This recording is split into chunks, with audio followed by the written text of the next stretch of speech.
ಎಲ್ರಿಗೂ ನಮಸ್ಕಾರ. ನನ್ನ ಹೆಸರು ಗೌರೀಶ್. ನೀವು ನೋಡ್ತಿದ್ದೀವಿ ಕನ್ನಡ ಫ್ಯಾಷನ್ ಟೆಕ್ ಚಾನಲ್. ನೀವು ಆಲ್ರೆಡಿ ತಮ್ನೆಲಲ್ಲಿ ನೋಡಿದ್ರಲ್ವ, ನಾನು ಟೈಲರಿಂಗ್ ಶಾಪ್ನ ಓಪನ್ ಮಾಡಿ 2 ಲಕ್ಷ ರೂಪಾಯಿ ಕಳ್ಕೊಂಡಿದ್ದೀನಿ ಅಂತ. ಇದು ನಿಜ. ನಾನು ಸುಮಾರು ಇಲ್ಲಿ ಒಂದು 7ರಿಂದ 8 ವರ್ಷದ ಕೆಳಗಡೆ ಟೈಲರಿಂಗ್ ಶಾಪ್ನ ಓಪನ್ ಮಾಡಿದ್ದೆ. ಕೆಲವು ಕಾರಣಾಂತರದಿಂದ ಮತ್ತೆ ಅದನ್ನು ಕ್ಲೋಸ್ ಮಾಡಿದೆ. 2 ಶಾಪ್ನ ಓಪನ್ ಮಾಡಿದ್ದೆ. ಅಂದರೆ ಫಸ್ಟ್ ಒಂದು ಶಾಪ್ನ ಓಪನ್ ಮಾಡಿ ಮತ್ತೆ ಸ್ವಲ್ಪ ದಿನ ಗ್ಯಾಪ್ ಕೊಟ್ಟು ಮತ್ತೆ ಇನ್ನೊಂದು ಶಾಪ್ನ ಓಪನ್ ಮಾಡಿದೆ.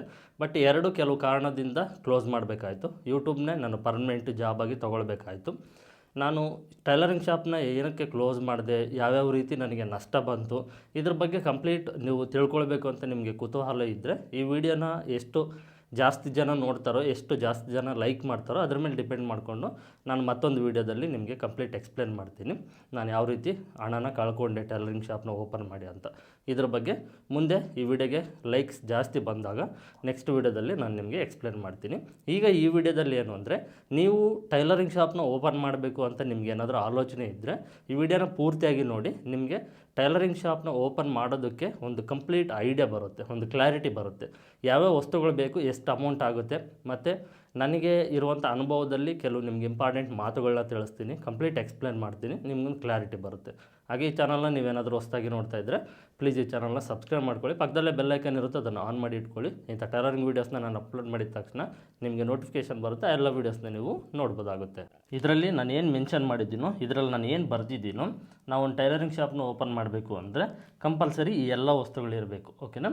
ಈಗ ಈ ವಸ್ತುಗಳು ಎಷ್ಟು ಬೆಲೆ ಆಗುತ್ತೆ, ಕಂಪ್ಲೀಟ್ ನಾವು ಟೈಲರಿಂಗ್ ಶಾಪ್ನ ಓಪನ್ ಮಾಡಬೇಕಂದ್ರೆ ಎಷ್ಟಾಗುತ್ತೆ ಅಮೌಂಟ್ ಕಂಪ್ಲೀಟಾಗಿ, ಯಾವ್ಯಾವ ವಸ್ತುಗಳು ಬೇಕು ಅನ್ನೋದು ಒಂದೊಂದಾಗಿ ನಿಮ್ಗೆ ತಿಳಿಸ್ತೀನಿ. ಈ ವಸ್ತುಗಳು ಕಂಪಲ್ಸರಿ ಇರಲೇಬೇಕು. ಶಾಪ್ ಓಪನ್ ಮಾಡ್ತಾಯಿದ್ದೀವಿ ಅಂದರೆ ಇದರಲ್ಲಿ ಯಾವುದಾದ್ರೂ ಒಂದಿಲ್ಲ ಅಂದ್ರೂ ನಮಗೆ ಕಂಪ್ಲೀಟ್ ಆಗೋದಿಲ್ಲ ಶಾಪು. ಮತ್ತು ಇದರಲ್ಲಿ ನಾನು ಒಂದು 2-3 ಬರ್ದಿರೋದು ಮರ್ತಿರ್ಬೋದು ಯಾವುದ್ರ ಬೇಕು ವಸ್ತುಗಳು ಅನ್ನೋದು. ಬಟ್ ಈಗ ಏನು ನಾನು ಬರೆದಿದ್ದೀನೋ ಇವೆಲ್ಲ ಕಂಪಲ್ಸರಿ ಬೇಕು. ಇದರಲ್ಲಿ ಒಂದು ಇಲ್ಲ ಅಂದ್ರೂ ನಡೆಯೋದಿಲ್ಲ. ಫಸ್ಟು ರೂಮ್ ಅಡ್ವಾನ್ಸ್ ಕಟ್ಟೋದಕ್ಕೆ ಅಮೌಂಟ್ ಬೇಕಾಗುತ್ತೆ. ರೂಮ್ ಅಡ್ವಾನ್ಸು ನಾನು ನಿಮಗೆ ತಿಳಿಸ್ತಾ ಇರೋದು ನೋಡಿ. ಈಗ ಬೆಂಗಳೂರು, ಮೈಸೂರು, ದಾವಣಗೆರೆ, ಶಿವಮೊಗ್ಗ ಈ ರೀತಿ ದೊಡ್ಡ ದೊಡ್ಡ ಸಿಟಿಲಾದರೆ ನಮಗೆ ₹1,00,000 ಅಡ್ವಾನ್ಸ್ ಇರುತ್ತೆ, 10,000 ರೂಪಾಯಿ ಅಂತೂ ಬಾಡಿಗೆ ಇರುತ್ತೆ, ಕಮ್ಮಿ ಇರೋದಿಲ್ಲ. ನಾನು ತಿಳಿಸ್ತಾ ಇರೋದು ತಾಲೂಕು ಮಟ್ಟದ ಲೆವೆಲಲ್ಲಿ, ದೊಡ್ಡ ಸಿಟಿ ಅಲ್ಲ, ನಾರ್ಮಲ್ ಸಿಟಿ.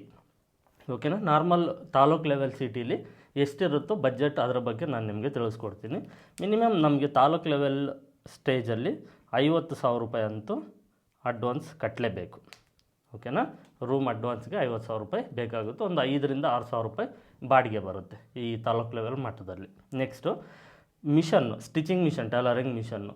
ಈಗ ಇದರಲ್ಲಿ ಆಲ್ಮೋಸ್ಟ್ ಎಲ್ಲರೂ ಈಗ ಹೈ ಸ್ಪೀಡ್ ಮಿಷನ್ನೇ ತೊಗೊಳ್ಳೋದು. ಜಾಕು, ಜುಕ್ಕಿ, ಉಷಾ, ಜಪಾನ್ ಕಂಪ್ನೀಸ್ ಎಲ್ಲ ಬರುತ್ತೆ. ಅವೆಲ್ಲ ಮ್ಯಾಕ್ಸಿಮಮ್ ನಿಮಗೆ 23, 24, 25,000 ರೂಪಾಯಿ ಆಗುತ್ತೆ ಒಂದೊಂದು ಮಿಷನ್. ಓಕೆನಾ? ನಾನು ರಫಾಗಿ ಈಗ 25,000 ರೂಪಾಯಿ ಹಾಕಿದ್ದೀನಿ. ಜಾಕಲ್ಲೇ F5 ಬರುತ್ತೆ ಈಗ ನ್ಯೂ ಮಾಡಲು, ಅದು 25,000 ರೂಪಾಯಿ ಆಗುತ್ತೆ. ಇದು ಸ್ಟಿಚಿಂಗ್ ಮಿಷಿನ್ನು. ಓಕೆನಾ? ಮತ್ತು ಕಟಿಂಗ್ ಟೇಬಲ್ಲು ನಾವು ಕಂಪಲ್ಸರಿ ಮಾಡಿಸ್ಕೊಳ್ಬೇಕು. ಕಟಿಂಗ್ ಮಾಡೋದಕ್ಕೆ ನಮಗೆ ಒಂದು ಟೇಬಲ್ ಆದರೂ ಚೆನ್ನಾಗಿರಬೇಕು. ಆ ರೀತಿ ಕಟಿಂಗ್ ಟೇಬಲ್ಲು, ರ್ಯಾಕು ಎಲ್ಲ ಬೇಕು ಅಂದರೆ 20,000ವರೆಗೂ ಖರ್ಚಾಗುತ್ತೆ ಈಗಿರೋಂಥ ರೇಟಲ್ಲಿ. ನಾನು ಆಗಲೇ 15,000-16,000 ರೂಪಾಯಿ ಇಟ್ಟು ಕಟಿಂಗ್ ಟೇಬಲ್ ಮಾಡಿಸಿದ್ದೆ. ಈಗ 20,000 ರೂಪಾಯಿ ಇಲ್ಲದಿದ್ದು ಕಟಿಂಗ್ ಟೇಬಲ್ ಅಂತೂ ರೆಡಿ ಆಗೋದಿಲ್ಲ. ನೆಕ್ಸ್ಟು ಓವರ್ಲಾಕ್ ಮಿಷನ್ನು ನಮಗೊಂದು 8,000 ರೂಪಾಯಿ ಅಂತೂ ಹಾಗೆ ಆಗುತ್ತೆ ಓವರ್ಲಾಕ್ ಮಿಷನ್ದು. ಇದರಲ್ಲೂ ನಮಗೆ ಹೈ ಸ್ಪೀಡ್ ಮಿಷನ್ಸ್ ಬರುತ್ತೆ. ಸೊ ನಮಗೆ ಓವರ್ಲಾಕು ಮತ್ತು ಜಿಗ್ಜಾಗ್ ಮಿಷನ್ನು ನಾರ್ಮಲ್ ಉಷಾ ಮತ್ತು ಡರ್ಬಿ, ಸುಮ್ಯಾಕು ಇದರಲ್ಲಿ ಬರುತ್ತಲ್ವ, ಅದರಲ್ಲಿ ತೊಗೊಂಡ್ರೆ ಸಾಕಾಗುತ್ತೆ. ಜಿಗ್ಜಾಗ್ ಮಿಷನ್ ಅಷ್ಟೇ ರಫಾಗಿ ಒಂದು 8,000 ರೂಪಾಯಿ ಹಾಕಿದ್ವಿ. ಓಕೆನಾ? ನೆಕ್ಸ್ಟು ನಾವೀಗ ಟೈಲರಿಂಗ್ ಶಾಪ್ನ ಓಪನ್ ಮಾಡ್ತಾಯಿದ್ದೀವಿ ಅಂದರೆ ನಮಗೆ ಲೈಟಿಂಗ್ ಎಲ್ಲೆಲ್ಲಿ ಬರಬೇಕು, ಪಾಯಿಂಟು ಮಿಷನ್ಗೆ ಪ್ಲಗ್ ಎಲ್ಲೆಲ್ಲಿ ಬರಬೇಕು, ಇವನ್ನೆಲ್ಲ ನಾವು ವೈರಿಂಗ್ ಮಾಡಿಸ್ಬೇಕಾಗುತ್ತೆ. ರೂಮ್ಗೆ ಎಲ್ಲ ವೈರಿಂಗ್ ಮಾಡಿಸ್ಬೇಕು. ಅದಕ್ಕೆಲ್ಲ ಬಲ್ಪು, ಟ್ಯೂಬ್ ಲೈಟು ಇಲ್ಲ ಫೋಕಸ್ ಬರೋಂಥ ಬಲ್ಪೆಲ್ಲ ಹಾಕ್ಸ್ಬೇಕು. ಸೊ ಅದ್ರ ಖರ್ಚು ನೋಡಿ, ಒಂದು ಪಾಯಿಂಟ್ ಮಾಡೋದಕ್ಕಂದ್ರೆ ಒಂದು ಸ್ವಿಚ್ ಬಾಕ್ಸ್ ಮಾಡೋದಕ್ಕೆ ಒಂದು ಸ್ವಿಚ್ ಬಾಕ್ಸ್ ಮಾಡೋದಕ್ಕೆ 500 ರೂಪಾಯಿ ತಗೊಳ್ತಾರೆ ನಾರ್ಮಲ್ಲಾಗಿ. ಓಕೆನಾ? ನಾವೊಂದು ಕಮ್ಮಿ ಅಂದ್ರೂ ಒಂದು 6 ಪಾಯಿಂಟ್ ಆದರೂ ಮಾಡಿಸ್ಬೇಕು. ಐರನ್ ಮಾಡೋದಕ್ಕೆ ಒಂದು, ಮತ್ತು ಒಂದು 3 ಮಿಷನ್ಸ್ಗೆ, ಮತ್ತು ಒಂದು ಯಾವುದಾದ್ರೂ ಚಾರ್ಜಿಂಗ್ ಇಟ್ಕೊಳ್ಳೋದಕ್ಕೆ ಒಂದು ಎಕ್ಸ್ಟ್ರಾ ಇರಬೇಕು. ಒಂದು 5ರಿಂದ 6 ಪಾಯಿಂಟ್ ಅಂತೂ ನಮಗೆ ಕಂಪಲ್ಸರಿ ಬೇಕು. ಈ ವೈರಿಂಗು, ಪೈಪು, ಟ್ಯೂಬ್ ಲೈಟು ಎಲ್ಲ ಆಲ್ಮೋಸ್ಟ್ ಎಲ್ಲ ಒಂದು 10,000 ರೂಪಾಯಿಗೆ ಬಂದುಬಿಡುತ್ತೆ ಈ ವೈರಿಂಗ್ ಕೆಲಸನೇ. ಪೇಮೆಂಟ್ ಅವ್ರಿಗೆ, ವೈರಿಂಗ್ ಮಾಡೋರಿಗೆ ಪೇಮೆಂಟ್ ಕೊಡೋದಕ್ಕೆ, ಬಲ್ಪ್ಗಳಿಗೆ, ವೈರು, ಪೈಪು, ಸ್ವಿಚ್ ಬಾಕ್ಸು, ಪ್ಲಗ್ಗುಗಳು ಇವೇನಿದೆಯೋ ಅದಕ್ಕೆ ಸಂಬಂಧಪಟ್ಟಂಗೆ, ವೈರಿಂಗಿಗೆ ಸಂಬಂಧಪಟ್ಟಂಗೆ ಏನಿದೆಯೋ ಎಲ್ಲದಕ್ಕೂ ರಫಾಗಿ ಒಂದು 10,000 ಅಂತೂ ಬಂದುಬಿಡುತ್ತೆ ಖರ್ಚು, ಓಕೆನಾ. ಮತ್ತು ನೇಮ್ ಬೋರ್ಡ್ ಮಾಡೋದಕ್ಕೆ, ಈ ನೇಮ್ ಬೋರ್ಡಲ್ಲಿ ಸ್ಟ್ಯಾಂಡರ್ಡಾಗಿರಬೇಕಂದ್ರೆ ಈಗ ಎಲ್ ಇ ಡಿ ಲೈಟಲ್ಲೆಲ್ಲ ಬರ್ತಾವೆ ನೋಡಿ, ನೈಟ್ ಟೈಮು ಕಾಣಿಸ್ಬೇಕು. ಆ ರೀತಿ ಮಾಡಿಸೋದು ಹೋದರೆ ನೇಮ್ ಬೋರ್ಡು 30,000 35,000 40,000ದವರೆಗೂ ಹೋಗುತ್ತೆ. ಇಲ್ಲ ಅಷ್ಟೊಂದು ಬಜೆಟ್ ಇಲ್ಲ ನಮಗೆ, ನಾರ್ಮಲ್ ಒಂದು ಫ್ಲಕ್ಸಲ್ಲಿ ನಾವು ಮಾಡಿಸ್ಬೇಕು ಅಂದರೆ ಅದಕ್ಕೆ ಕಮ್ಮಿ ಅಂದ್ರೂ ಒಂದು 5,000 ರೂಪಾಯಿ ಅಂತೂ ಆಗೇ ಆಗುತ್ತೆ. ನಮಗೊಂದು 6-3 ಸೈಜಲ್ಲಿ ಮಾಡಿಸ್ಕೊಳ್ಬೇಕು, ಟ್ಯೂಬ್ ಲೈಟ್ ಹಾಕ್ಕೊಂಡು, ಓಕೆನಾ. ನಾರ್ಮಲ್ ಫ್ಲಕ್ಸ್ ಅಲ್ಲ, ಟ್ಯೂಬ್ ಲೈಟ್ದು ಎಲ್ ಇ ಡಿ ಬೇರೆ ಮತ್ತು ನಾರ್ಮಲ್ ಫ್ಲಕ್ಸ್ ಬೇರೆ. ಅದಕ್ಕೆ ಮಧ್ಯದಲ್ಲಿ ಟ್ಯೂಬ್ ಬರುತ್ತೆ, ಒಳಗಡೆ ಟ್ಯೂಬ್ ಹಾಕಿರ್ತಾರೆ, ನೈಟ್ ಟೈಮು ನಮಗೆ ಕಾಣಿಸುತ್ತೆ. ಅದು ಒಂದು 10,000 ರೂಪಾಯಿ, 5,000 to 10,000 ರೂಪಾಯಿ ಆದರೂ ಇದ್ದೇ ಇರುತ್ತೆ. ನನಗೂ ಅಷ್ಟೊಂದು ಐಡಿಯಾ ಇಲ್ಲ, ನಾನು ಆ ಥರದ್ದು ಮಾಡಿಸಿರಲಿಲ್ಲ. ಸೊ ರಫಾಗಿ ಇದಕ್ಕೊಂದು 10,000 ರೂಪಾಯಿ ಹಾಕ್ಕೊಳ್ಳೋಣ. ಇದರಲ್ಲಿ ನಾನು ಹಾಕಿರೋ ಪ್ರೈಸಸ್ ಎಲ್ಲ ಸೇಮ್ ಇರೋದಿಲ್ಲ. ನೀವು ಎಲ್ಲಿ ಓಪನ್ ಮಾಡ್ತೀವೋ ಆ ಪ್ಲೇಸಲ್ಲಿ ಯಾವ್ಯಾವುದು ಎಷ್ಟೆಷ್ಟು ರೇಟ್ ಇರುತ್ತೋ ಅದ್ರ ಮೇಲೆ ನಿಮ್ಗೊಂದು 5-10 ಸಾವಿರ ರೂಪಾಯಿ ಕಡಿಮೆ ಆಗ್ಬೋದು, ಇಲ್ಲ 5-10 ಸಾವಿರ ರೂಪಾಯಿ ಇನ್ನೂ ಜಾಸ್ತಿನೇ ಆಗ್ಬೋದು. ನಾನೊಂದು ರಫ್ ಐಡಿಯಾನ ನಿಮಗೆ ಕೊಡ್ತಾಯಿದ್ದೆ. ನೆಕ್ಸ್ಟು ಬುಕ್ಕಿಂಗ್ ಮಾಡ್ಕೊಳ್ಳೋದಕ್ಕೆ ಕಾರ್ಡ್ಸು ಮತ್ತು ವಿಸಿಟಿಂಗ್ ಕಾರ್ಡ್ಸ್ ಎಲ್ಲ ಮಾಡಿಸ್ತೀವಲ್ವ, ಅದಕ್ಕೂ ಒಂದು 5,000 ರೂಪಾಯಿ ಹಾಕ್ಕೊಳ್ಳೋಣ.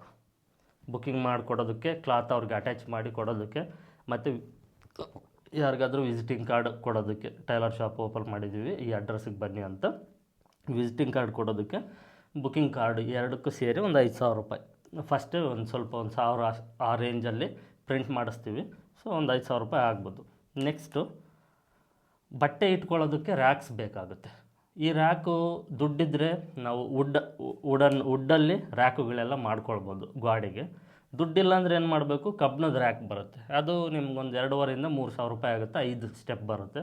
ಒಂದು 2 ರ್ಯಾಕ್ಸ್ ತೊಗೊಂಡ್ರು ಅದರದ್ದು ಒಂದು 6,000 ರೂಪಾಯಿ ಕಬ್ಬಿಣದ ರ್ಯಾಕ್ಸ್. ಮತ್ತು ಐರನ್ ಬಾಕ್ಸು, ಈ ಐರನ್ ಬಾಕ್ಸಲ್ಲಿ ಸ್ಟೀಮ್ ಐರನ್ ಬಾಕ್ಸ್ ಬೇಕು ಅಂದರೆ ಒಂದು 5,000 to 6,000 ರೂಪಾಯಿ ಆಗುತ್ತೆ. ಅಷ್ಟೊಂದು ಬಜೆಟ್ ಇಲ್ಲ ಅಂದರೆ ನಾರ್ಮಲಾಗಿ ನೀವು ಒಂದು ಬಜಾಜ್ ಕಂಪ್ನಿದು ಬರುತ್ತೆ, 2,000 ರೂಪಾಯಿ ಆಗುತ್ತೆ. ಅದರಲ್ಲೂ ನೀರು ಹೊಯ್ಕೊಂಡು ಸ್ಟೀಮ್ ಟೈಪಲ್ಲಿ ಯೂಸ್ ಮಾಡ್ಕೊಳ್ಬೋದು, ಅದಕ್ಕೊಂದು 2,000 ರೂಪಾಯಿ. ನೆಕ್ಸ್ಟ್ ಬಂದುಬಿಟ್ಟು ಈ ಮೆಟೀರಿಯಲ್ಲು, ಇದರಲ್ಲಿ ಆಲ್ಮೋಸ್ಟ್ ಎಲ್ಲ ಇರುತ್ತೆ. ಇದ್ರ ಬಗ್ಗೆ ನಿಮಗೆ ಕೊನೆಯಲ್ಲಿ ಮಾತಾಡ್ತೀನಿ. ನೆಕ್ಸ್ಟು ಚೇರು, ಸ್ಟಿಚಿಂಗ್ ಮಾಡಬೇಕಾದ್ರೆ ನಮಗೆ ಕುತ್ಕೊಂಡು ಸ್ಟಿಚಿಂಗ್ ಮಾಡೋದಕ್ಕೆ ಚೇರ್ಸ್ ಬೇಕಾಗುತ್ತೆ. ಒಂದು 5-6 ಚೇರ್ ಬೇಕಾಗುತ್ತೆ. ಒಂದು 500 ರೂಪಾಯಿ ಅಂದ್ರೂ ಅದಕ್ಕೂ ಒಂದು 2,500 to 3,000 ರೂಪಾಯಿವರೆಗೂ ಚೇರ್ಗಳಿಗಾಗುತ್ತೆ. ಮತ್ತು ಕ್ಯಾಟ್ಲಾಗ್ ಬುಕ್ಸು, ಇದಕ್ಕೂ ಒಂದು ರಫಾಗಿ ಒಂದು 3,000 ರೂಪಾಯಿ ಆಗ್ಬೋದು. ಓಕೆ, ಇಷ್ಟು ಬೇಕಾಗುತ್ತೆ. ಈಗ ಈ ಮೆಟೀರಿಯಲ್ ಅಂತ ನಾನು ಏನು ಹೇಳಿದ್ನು, ಇದರಲ್ಲಿ ನಿಮಗೆ ಸ್ಕೇಲ್ ಬರುತ್ತೆ, ಸಿಜರ್ಸ್ ಕತ್ರಿಗಳು ಬರುತ್ತೆ, ಆಯಿಲ್ ಬರುತ್ತೆ, ಮತ್ತು ದಾರದ ಬಾಕ್ಸು ಕಂಪ್ಲೀಟ್. ಒಂದು ಬಾಕ್ಸಲ್ಲಿ ನಿಮಗೆ 100 ದಾರ ಇರುತ್ತೆ. ಆ ರೀತಿ ಒಂದು 4-5 ಬಾಕ್ಸ್ ಬೇಕಾಗುತ್ತೆ ದಾರ. ಮತ್ತು ವೈಟು ಬ್ಲಾಕು ಸಪ್ರೇಟ್ ದಾರ ಬೇಕಾಗುತ್ತೆ. ದಾರ, ಸೂಜಿಗಳು, ಎಮ್ಮಿಂಗ್ ಮಾಡೋ ಸೂಜಿ ಮತ್ತು ಮಿಷಿನ್ಗೆ ಸ್ಟಿಚಿಂಗ್ ಸೂಜಿಗಳು, ಮತ್ತು piping thread, canvas, paper canvas, fusing, bottom canvas, okay, tape, thread piping ಮಾಡೋದಕ್ಕೆ ಥ್ರೆಡ್ಡು, ಇನ್ನೂ ತುಂಬ ಮೆಟೀರಿಯಲ್ಸ್ ಎಲ್ಲ ತುಂಬ ಇದ್ದಾವೆ. ಯಾವುದಾದ್ರೂ ಲೇಸ್ ಅಟ್ಯಾಚ್ ಮಾಡೋದಕ್ಕೆ ಬೇಕು ಅಂದರೆ ನಾವು ಲೇಸ್ ತೊಗೊಳ್ಬೋದು, ಓಕೆನಾ. ಈ ರೀತಿ ತುಂಬ ಇದ್ದಾವೆ, ನನಗೂ ಸದ್ಯಕ್ಕೆ ನೆನಪು ಬರ್ತಾ ಇಲ್ಲ. ಈಗ ಎಷ್ಟು ನಿಮಗೆ ಎಕ್ಸ್ಪ್ಲೇನ್ ಮಾಡಿದ್ದೀನಿ, ಇವೆಲ್ಲ ಬೇಕು, ಆಲ್ಮೋಸ್ಟ್ ಬೇಕು. ಈ ಮೆಟೀರಿಯಲ್ಲು ನಾವು ಒಂದು ಸಲ ಎಲ್ಲಾದರೂ ಹೋಲ್ಸೇಲ್ ಶಾಪ್ಗೆ ಹೋಗಿ ತೊಗೊಂಡು ಬಂದರೆ ಕಮ್ಮಿ ಅಂದ್ರೂ ಎಲ್ಲದಕ್ಕೂ ಸೇರಿ ಒಂದು 20,000 ರೂಪಾಯಿ ಅಂತೂ ಆಗುತ್ತೆ. ಒಂದು ಸಲ ತೊಗೊಂಡು ಬಂದರೆ ಒಂದು 6 to 8 ತಿಂಗಳು ನಾವು ಈಸಿಯಾಗಿ ಎಲ್ಲವನ್ನು ಯೂಸ್ ಮಾಡ್ಕೊಳ್ಬೋದು. ಈಗ ನನಗೆ ಗೊತ್ತಿದ್ದಂಗೆ ಇಷ್ಟು ಟೈಲರ್ ಶಾಪ್ ಓಪನ್ ಮಾಡೋದಕ್ಕೆ ಬೇಕು, ಓಕೆನಾ. ಮತ್ತು ಓಪನ್ ಮಾಡಿದ ಮೇಲೆ ಟೈಲರ್ಗೆ ಪೇಮೆಂಟ್ ಕೊಡಬೇಕು, ಬಾಡಿಗೆ ಕಟ್ಟಬೇಕು, ಕರೆಂಟ್ ಬಿಲ್ ಕಟ್ಟಬೇಕು, ಮತ್ತು ಯಾವುದಾದ್ರು ಮೆಟೀರಿಯಲ್ಸ್ ಎಲ್ಲ ಖಾಲಿ ಆಗ್ತಾಯಿದ್ರೆ ಅದನ್ನು ಮತ್ತೆ ರೀಪ್ಲೇಸ್ ಮಾಡಬೇಕು, ಇವೆಲ್ಲ ಇರುತ್ತೆ. ಅದು ಶಾಪ್ ಓಪನ್ ಮಾಡಿದ ಮೇಲೆ. ಶಾಪ್ ಓಪನ್ ಮಾಡೋದಕ್ಕೇ ಇಷ್ಟು ವಸ್ತುಗಳು ಬೇಕು, ಇಷ್ಟು ಅಮೌಂಟ್ ಬೇಕು. ಇದೆಲ್ಲ ನಿಮಗೆ ಟೋಟಲ್ ಮಾಡಿದರೆ ಎಷ್ಟಾಗುತ್ತೆ ಅಂದರೆ, ಟೋಟಲ್ ಎಲ್ಲ ಸೇರಿ 1,70,000 ರೂಪಾಯಿ ಆಗಿದೆ, ಓಕೆನಾ. 1,70,000 ರೂಪಾಯಿ ಆಗಿದೆ ಟೋಟಲ್. ಈಗ ನಾವೊಂದು ನಾರ್ಮಲ್ ಒಂದು ತಾಲೂಕು ಲೆವೆಲ್ ಮಟ್ಟದಲ್ಲಿ ಟೈಲರಿಂಗ್ ಶಾಪ್ನ ಓಪನ್ ಮಾಡಬೇಕು ಅಂದರೆ ನಮಗೆ 1,70,000 ರೂಪಾಯಿ ಆಗಿದೆ ರಫಾಗಿ. ಇದರಲ್ಲಿ ನಿಮ್ಗೆ ಒಂದು 10,000 to 20,000 ಕಡಿಮೆ ಆಗ್ಬೋದು, 1,50,000 ಆಗ್ಬೋದು. ಇನ್ನೂ 20,000 to 30,000 ಜಾಸ್ತಿ ಆಗ್ಬೋದು, 2 ಲಕ್ಷ ಆಗ್ಬೋದು. ಅದು ಆಯಾ ಪ್ಲೇಸ್ ಮೇಲೆ ಡಿಪೆಂಡ್ ಆಗಿರುತ್ತೆ. ನೀವು ಯಾವ ಜಾಗದಲ್ಲಿದ್ದೀರೋ ಆ ಸರೌಂಡಿಂಗಲ್ಲಿ ಏನು ರೇಟ್ ಇದ್ದಾವೆ ಏನು ಅದ್ರ ಮೇಲೆ ಡಿಪೆಂಡ್ ಆಗುತ್ತೆ. ಇದರಲ್ಲಿ ಸ್ವಲ್ಪ ಕಡಿಮೆ ಆಗ್ಬೋದು, ಇಲ್ಲ ಜಾಸ್ತಿನೇ ಆಗ್ಬೋದು, ಓಕೆನಾ. ನೀವು ರಫಾಗಿ ತಗೊಳ್ಳೋದಾದರೆ 1.5 to 2 ಲಕ್ಷ ರೂಪಾಯಿ ಮಧ್ಯದಲ್ಲಿ ಖರ್ಚು ಬರುತ್ತೆ ಒಂದು ಟೈಲರಿಂಗ್ ಶಾಪ್ನ ಓಪನ್ ಮಾಡಬೇಕು ಅಂತ. ಇದರಲ್ಲಿ ಇನ್ನು ಈ ಸ್ಟಿಚಿಂಗ್ ಮಿಷಿನ್ನು ಒಂದೇ ನಾನು ಇಲ್ಲಿ ನಿಮಗೆ ಮೆನ್ಷನ್ ಮಾಡಿರೋದು. ನಮಗೊಂದು 3 ಬೇಕು ಅಂದರೆ ಇಲ್ಲಿ ಅಮೌಂಟು 1 to 3 ಆಗುತ್ತೆ. ಓಕೆನಾ. ಈ ಸ್ಟಿಚಿಂಗ್ ಮಿಷಿನ್ ಓವರ್ಲಾಕು ಜಿಗ್ಜಾಗ್ ಮಿಷನ್ನು ಒಂದಿದ್ರೂ ಸಾಕಾಗುತ್ತೆ. ಸ್ಟಿಚಿಂಗ್ ಮಿಷನ್ನು ನಮಗಿನ್ನೂ 2 ಎಕ್ಸ್ಟ್ರಾ ಬೇಕು ಅಂದರೆ 25,000 ರೂಪಾಯಿ ಒಂದು, ಇನ್ನು 2 ಎಕ್ಸ್ಟ್ರಾ ಬೇಕಂದರೆ ಇನ್ನೂ 50,000 ರೂಪಾಯಿ ಜಾಸ್ತಿ ಆಗುತ್ತೆ. ಈ ರೀತಿ ನಾವು ಸ್ಟಾರ್ಟಿಂಗಲ್ಲಿ ಒಂದು ಮಿಷನ್ನು ಇಟ್ಕೊಂಡು ನಾವು ಮೇಂಟೈನ್ ಮಾಡ್ಬೋದು ಒಬ್ಬ ಟೈಲರ್ನ ಇಟ್ಕೊಂಡು. ಮುಂದೆ ಹೋಗ್ತಾ ಹೋಗ್ತಾ ನಮ್ಗೆ ಇಂಪ್ರೂವ್ಮೆಂಟ್ ಆಗ್ತಾ ಇದೆ ಅಂದರೆ ಇನ್ನೂ ಎಕ್ಸ್ಟ್ರಾ 1-2 ಮಿಷನ್ಸ್ನ ತೊಗೊಳ್ಳೇಬೇಕಾಗುತ್ತೆ. ಫ್ಯೂಚರಲ್ಲಿ ತೊಗೊಳ್ಬೋದು. ಬಟ್ಟು ಟೈಲರಿಂಗ್ ಶಾಪ್ನ ಹೊಸ್ದಾಗಿ ಓಪನ್ ಮಾಡ್ತೀವಿ ಅಂದರೆ 1.5 to 2 ಲಕ್ಷ ರೂಪಾಯಿ ಬಡ್ಜೆಟ್ ಅನ್ನೋದು ನಿಮ್ಮ ಹತ್ರ ಇರಬೇಕು. ಇನ್ನೊಂದು ನಿಮಗೊಂದು ಸಜೆಷನ್ ನನ್ನ ಕಡೆಯಿಂದ ಏನು ಕೊಡ್ತೀನಿ ಅಂದರೆ, ದಯವಿಟ್ಟು ನೀವು ಟೈಲರಿಂಗ್ ಶಾಪ್ನ ಓಪನ್ ಮಾಡಬೇಕು ಅನ್ನೋ ಆಲೋಚನೆ ನಿಮಗೇನಾದರೂ ಇದ್ದರೆ ಸಾಲ ಮಾಡಿ ಯಾವುದೇ ಕಾರಣಕ್ಕೂ ಶಾಪ್ನ ಓಪನ್ ಮಾಡಬೇಡಿ. ಸಾಲ ಮಾಡಿ ಮಾತ್ರ ಓಪನ್ ಮಾಡಬೇಡಿ. ನಿಮ್ಮ ಹತ್ರ ಸ್ವಂತ ಅಮೌಂಟ್ ಇರಬೇಕು. ನಿಮ್ಮ ಹತ್ರ ಸ್ವಂತ ದುಡ್ಡಿದ್ದರೆ ಓಪನ್ ಮಾಡಿ. ಸಾಲ ಮಾಡಿ ಮಾತ್ರ ಯಾವುದೇ ಕಾರಣಕ್ಕೂ ಓಪನ್ ಮಾಡಬೇಡಿ. ಇದು ನನ್ನ ಪರ್ಸ್ನಲ್ ಎಕ್ಸ್ಪೀರಿಯೆನ್ಸ್ ಮೇಲೆ ನಿಮಗೆ ಸಜೆಷನ್ ಕೊಡ್ತಾ ಇದ್ದೀನಿ. ಕನಿಷ್ಠ ಪಕ್ಷ ನೀವು ಒಂದು 70% ಅಷ್ಟಾದರೂ ಸ್ವಂತ ಹಣ ಇಟ್ಕೊಳ್ಳಿ. ಇನ್ನು 30% ಅಷ್ಟು ಸಾಲ ಮಾಡಿ ಬೇಕಾದರೆ ನಡೆಯುತ್ತೆ. 100% ಸಾಲ ಮಾಡೋದಕ್ಕೆ ಹೋಗಬೇಡಿ. ನೀವು ಒಂದಲ್ಲ ಒಂದು ದಿನ ಕ್ಲೋಸ್ ಮಾಡಬೇಕಾಗುತ್ತೆ ಟೈಲರಿಂಗ್ ಶಾಪ್ನ. ನಿಮಗೆ ಏನೂ ಸಿಗೋದಿಲ್ಲ. ನೀವು ಮಾಡಿರೋ ಸಾಲಕ್ಕೆ ಬಡ್ಡಿ ಕಟ್ಟೋಕ್ಕೂ ನಿಮ್ಮ ಕೈಲಿ ಮುಂದೆ ಆಗೋದಿಲ್ಲ.